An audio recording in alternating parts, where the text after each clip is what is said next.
Photoelectric इफेक्टमधील Einstein's postulate of quantization of energy and photoelectric equation. बघा आपल्याला Einstein postulate of quantization of energy and photoelectric equation हा part आपण पाहणार आहोत. ठीक आहे. आता बघा या ठिकाणी ब्लॅक बॉडी रेडिएशन पेपर फर्स्टमध्ये ब्लॅक बॉडी रेडिएशन एक्सप्लेन करणे हा ब्लॅक बॉडी रेडिएशन पेपर फर्स्टमध्ये आहे. आणि ते एक्सप्लेन करण्यासाठी आइन्स्टाईनने प्लँक्स हायपोथेसिस काय केलं एक्सटेंड केले आहे.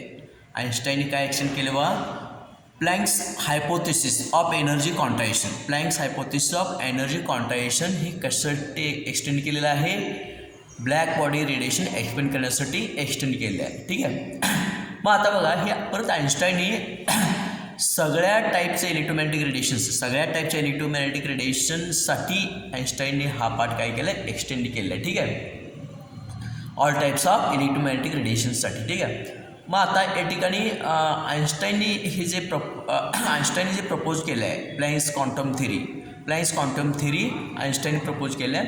आणि त्या थिअरीनुसार आपल्याला काय सांगते बा प्लँक्स क्वांटम थिअरी म्हणजे म्हणजे या ठिकाणी हा जो सोर्स आहे लाईट सोर्स या ठिकाणी काय करतो लाईट इमिट करतो म्हणजेच काय या ठिकाणी डिस्क्रीट पॅकेट बाहेर टाकतो. डिस्क्रीट पॅकेट म्हणजे बंडल एनर्जी बंडल तो बाहेर टाकतो.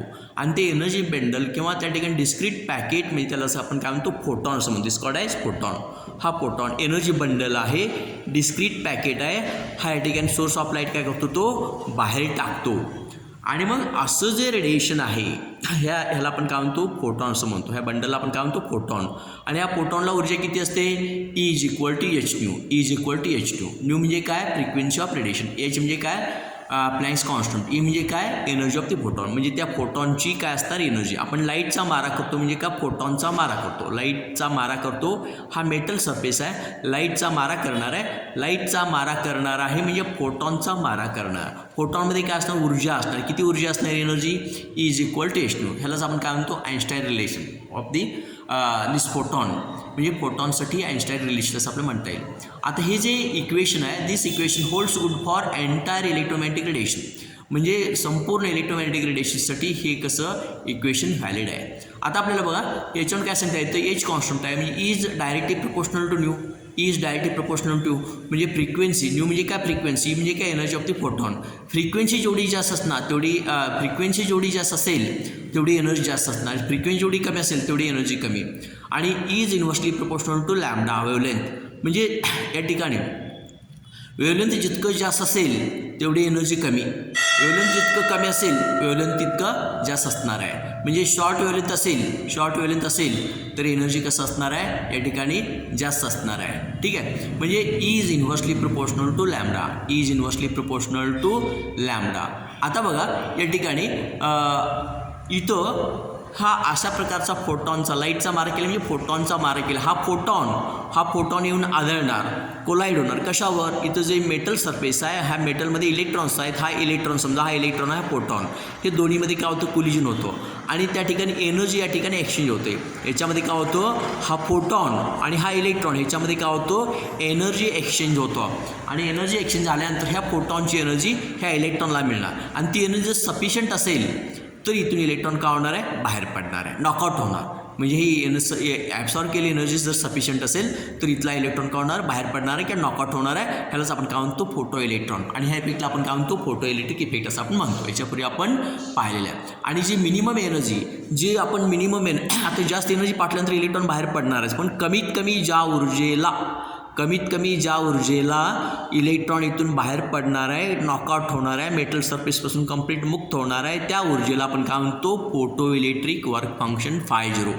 The minimum amount of energy required to electron to knock out the electron from this metal surface is called as photoelectric work function 50. 50ची किंमत किती न्यू म्हणजे काय थ्रेशोल्ड फ्रिक्वेन्सी म्हणजे मिनिमम फ्रिक्वेन्सी ज्या फ्रिक्वेन्सीला फोटो इलेक्ट्रॉन इमिट होणार कमीत कमी फ्रिक्वेन्सी ह्या फ्रिक्वेन्सीला फोटो इलेक्ट्रॉन इमिट होणं ही कमीत कमी फ्रिक्वेन्सी आहे आणि ही कमीत कमी एनर्जी आहे. तर आपण काय म्हणतो फोटो इलेक्ट्रिक वर्क फंक्शन ही ऊर्जा आहे. ठीक आहे एनर्जी आहे. म्हणजे अशा पद्धतीने या ठिकाणी हा क्वांटम थिअरी मग आता या ठिकाणी ह्या क्वांटम थिअरीचा वापर याच्यामध्ये केला आहे. आता याचा वापर करून बघा आपल्याला एक्सप्लेनेशन पाहायचं आहे. Explanation using Einstein postulate of quantization of energy. हेला आपण काय म्हणतो एनर्जी क्वांटायझेशन. एनर्जी काय क्वांटायझेशन असं म्हणतो. याचा वापर करून म्हणजे आइन्स्टाईनचं पॉस्टुलेट आहे म्हणजे इथे खालील जे ऑब्झर्वेशन आहे ह्याच्यामध्ये आपण ह्या आइन्स्टाईन पॉस्टुलेटचा आपण वापर करणार. हे जे ऑब्झर्वेशन्स आहेत ह्या ऑब्झर्वेशनमध्ये आइन्स्टाईन पॉस्टुलेटचा आपण वापर करणार आहे. इथे ठिकाणी हा लाईटचा मारा केला आहे. हा लाईट इथे कोणत्या प्रकारचा वापरला अल्ट्राव्हायलेट लाईट. हा लाईट कोणत्या प्रकारचा आहे अल्ट्राव्हायलेट रेडिएशन पाठवलेलं आहे. त्याची एनर्जी किती असणार आहे एच न्यू इतकी असणार. ह्याची एनर्जी किती असणार आहे एच न्यू इतकी आहे बघा. एच न्यू ही एच न्यू कशी आहे बघा ह्या वर्क फंक्शनपेक्षा ह्या वर्क फंक्शन इतकं तरी आहे किंवा त्याच्यापेक्षा जास्त आहे. ह्या मेटल सरफेसच्या वर्क फंक्शन इतकं तरी आहे ते ऊर्जा किंवा त्याच्यापेक्षा जास्त जरी घेतलं तरी सुद्धा चालतं. असं या ठिकाणी अल्ट्राव्हायलेट रेडिएशन आपण याच्यावर मारा केलेला आहे. म्हणजे फोटॉनचा मारा केला आहे मेटल सरफेसवर आणि सरफेसवर मारा केल्यानंतर पुढे काय होतं बा.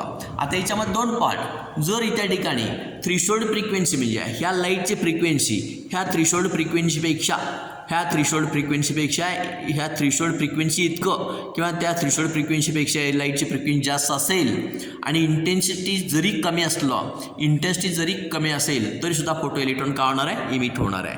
म्हणजे इंटेन्सिटी कमी आहे लाईटची इंटेन्सिटी कमी आहे पण फ्रिक्वेन्सी कसं ह्या थ्रीशोल्ड फ्रिक्वेन्सीत काय किंवा ती फ्रिक्वेन्सीपेक्षा याची फ्रिक्वेन्सी जास्त असेल तरीसुद्धा हा फोटो इलेक्ट्रॉन इथून इंटेन्सिटी जरी कमी असेल तर फोटो इलेक्ट्रॉन इमिट होणार आहे. फोटो इलेक्ट्रॉन बाहेर पडणार आहे.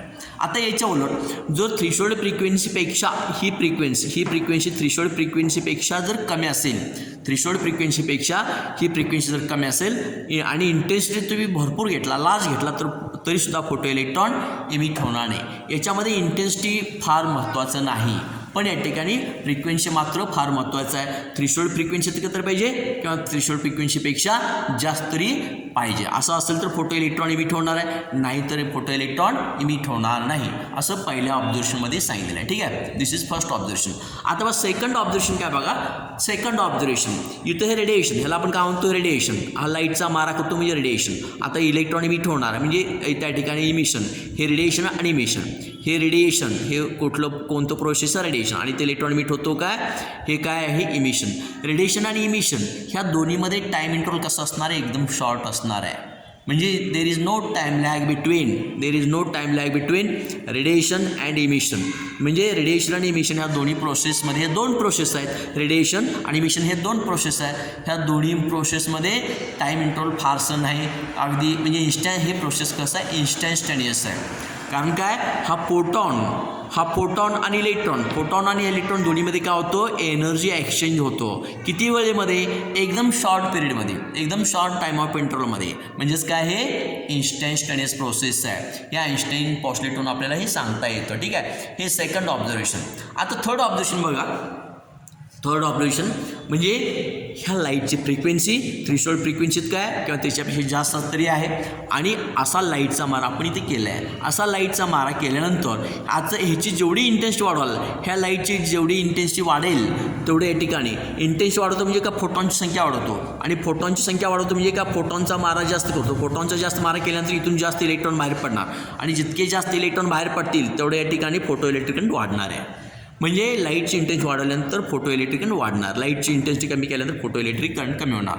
आता इंटेन्सिटी कमी करतो म्हणजे फोटॉनची संख्या कमी फोटॉनची संख्या कमी करतो म्हणजे नंबर ऑफ इलेक्ट्रॉन बाहेर पडणारे इमिशन काय होतो कमी होतो आणि नंबर ऑफ इलेक्ट्रॉन कमी होत असतील तर या ठिकाणी करंटसुद्धा काय होणार फोटो इलेक्ट्रिक करंटसुद्धा काय होणार आहे कमी होणार आहे. म्हणजे हे काय हे थर्ड ऑब्झर्वेशन.